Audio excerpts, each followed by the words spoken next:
کیا موسیقی روح کی غذا ہے؟ قطعاً نہیں۔ بعض حضرات کہتے ہیں کہ ہاں روح کی غذا ہے لیکن خبیث روح کی۔ میں اس بات سے بھی اختلاف کرتا ہوں۔ موسیقی کسی روح کی غذا نہیں ہے، نہ خبیث کی اور نہ طیب کی۔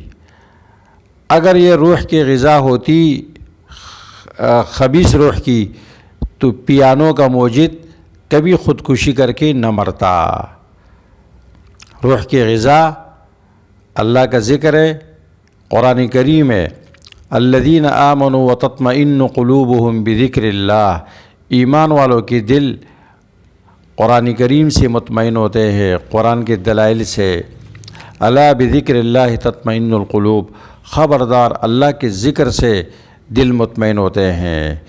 تو روح کو، دل کو اطمینان صرف اللہ کے ذکر سے، قرآن کریم کی تلاوت سے ہوتی ہے۔